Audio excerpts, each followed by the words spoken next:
Hello, beautiful community. We've got a special deal going on, which is that I get to enjoy Putin's 4-hour direct line slash press conference that has made global news today.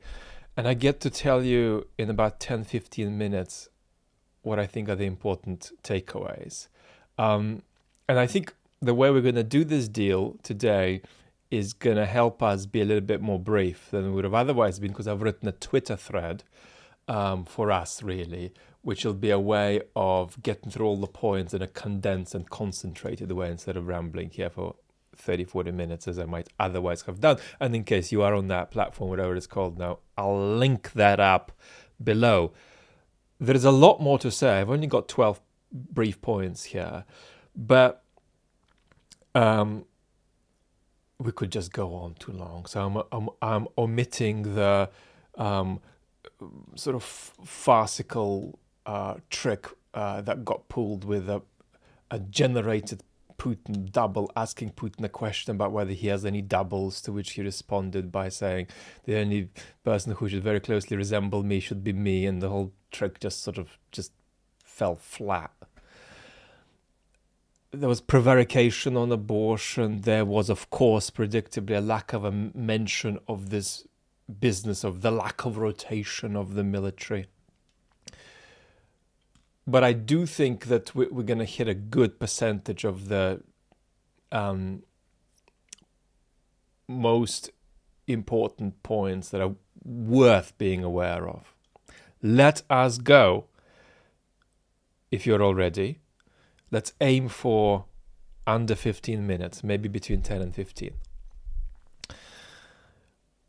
In his 4-hour long blah, blah, blah, blah, blah, blah, blah, blah, blah, which is actually two events just pulled into one.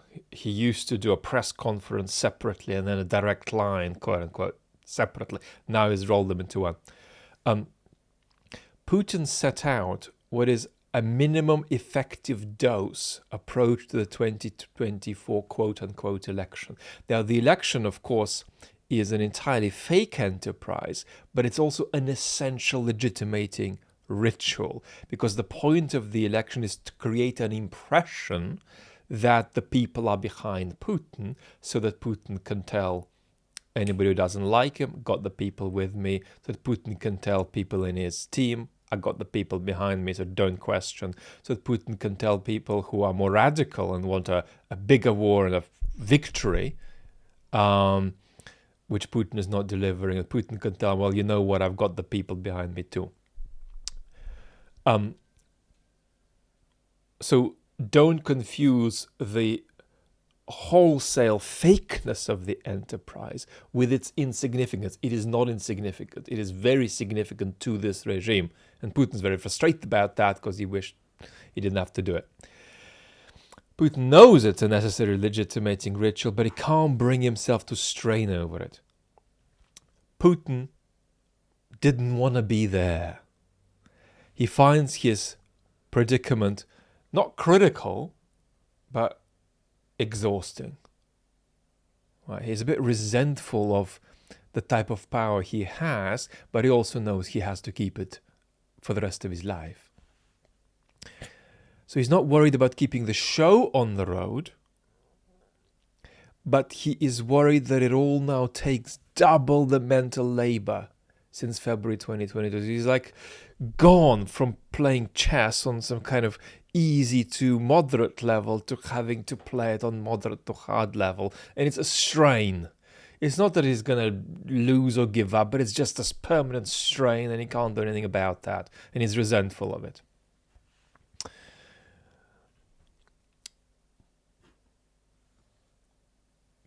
Twitterification number 3.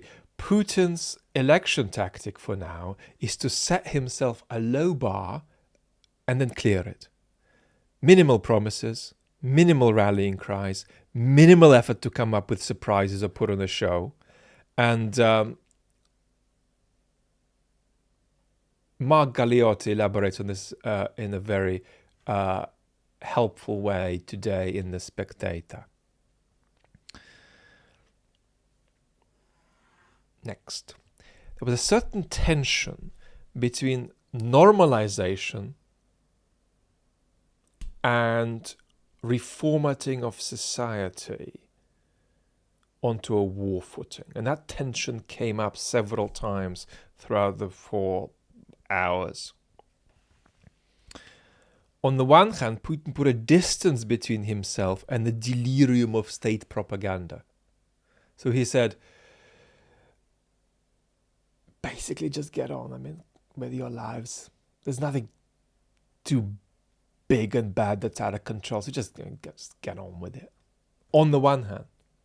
On the other hand, he emphasized that it's teachers and priests more than soldiers who win wars. This is a very big story about the reformatting of the education system onto a kind of track that ties it into a prospect of a big existential conflict with the West in years to come. People have written about this. Jade McGlynn has written well about this recently. Next, Putin spent several minutes downplaying the chances of a second mobilization. Do I have any of that here? Yeah, he just raved on. I understand this is a sensitive question. This is Putin. Yes, we conducted a partial mobilization and we called up 300,000 and they fought really great. And then we started a campaign of recruitment to sign contracts with the armed forces on a voluntary basis, and that's gone so tremendously well. And we've got this many, and we've got even more than we need, and it's over 400,000.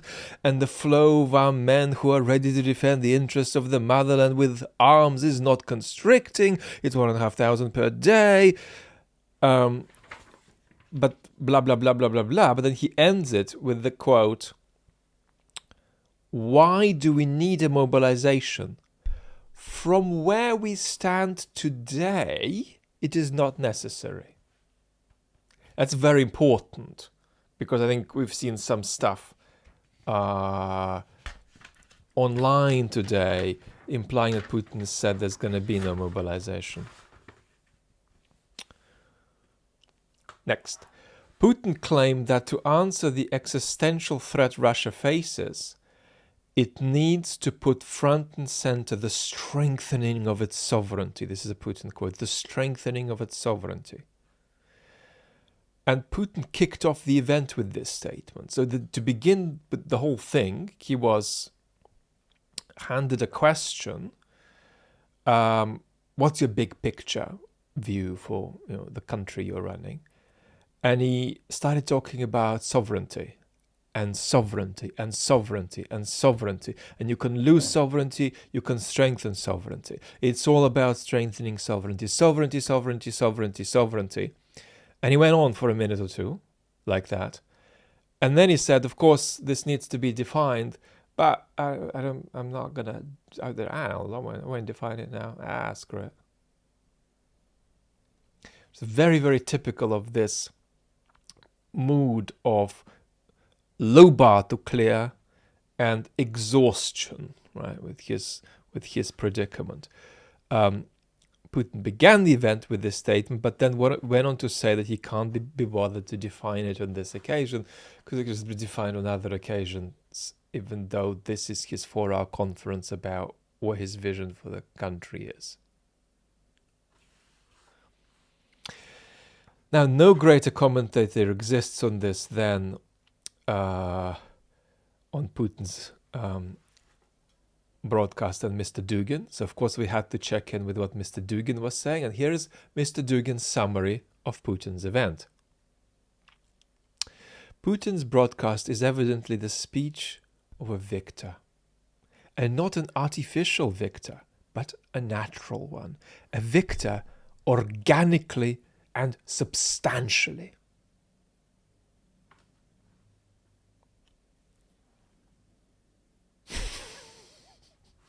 He's really good, isn't he? Putin touched on the theme of Western decline. We're most of the way through now. And that's for him an inevitability which is not materializing fast enough. That's a very important constellation to keep in mind. The West decline is inevitable, but it's not working like I thought it would. Yeah, but it's inevitable. So it's kind of fine in the long run, but we're also all sort of, dead in the long run. So come on. Yeah, it'll be fine. But so there is both sort of reassurance of a kind of, as I call it, Fukuyamian in reverse kind, that it's all going to be all right in the end for his imperial, deranged imperial project, but that it could be going better in the short term. He feels bitter about history temporarily turning against him, even though he also thinks he will be proved right in the end. He expressed, and this is a big theme for him, and here I'm afraid, I side a bit with his observation. I wish I didn't have to. He expressed confidence about support from Western citizens for his actions. In many German towns and in the rest of the West, this is Putin, there are plenty of people who feel that we are in the right in this war.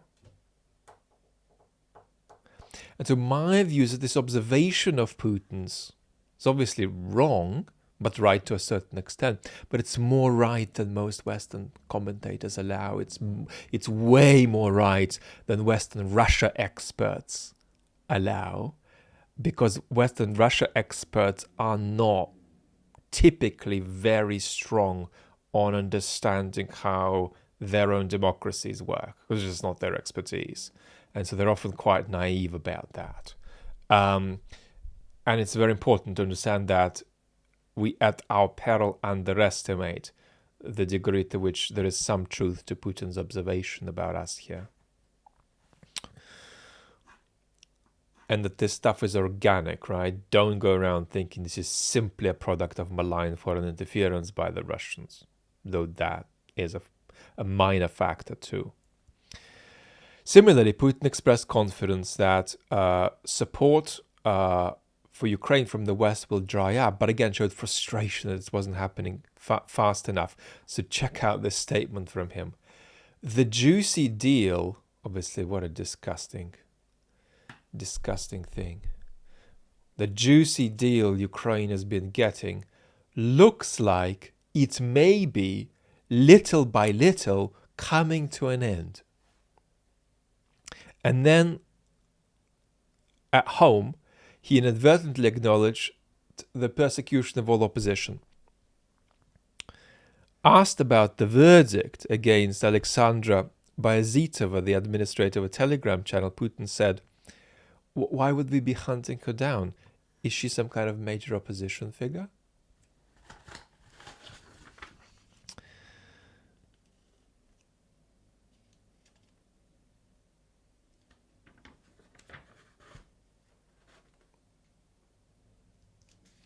Now, the only thing that I have a brain block about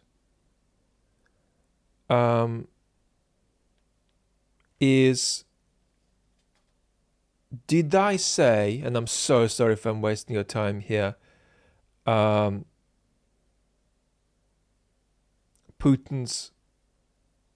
I mention Putin's sort of redoubling on the justifications for the war? It's so important that I might as well just repeat myself in case I just dropped that part of the thread by accident. So Putin returned disturbingly to this business of denazification, which has been part of this history of the genocidal rhetoric backing the war, as well as demilitarization. And then he said that the war is entirely defensive, that it's existential, and it's down the line, Russia's survival is at stake. That's very important. Defensive, existential, Russia's survival is at stake. So he put that front and center again here, despite the majority of the 4 hours being much more like nothing big is going on, get on with your lives. Beautiful community, we're hitting 15 minutes. In the last few days, for the first time ever, I lost an appeal against YouTube that eliminated a video of mine Um, I have no idea why. Presumably for talking about how Putin takes people's lives by using the K word, which is what has been done many times before. That's the only thing I can think of.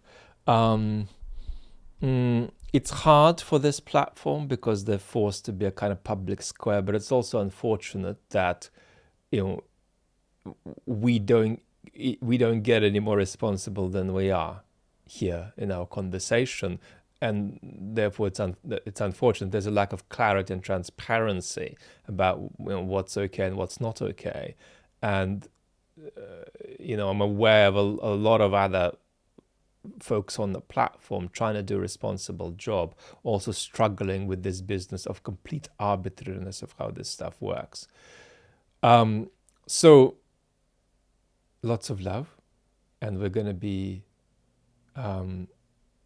closely connected in the run up to Christmas and New Year. Talk to you very soon.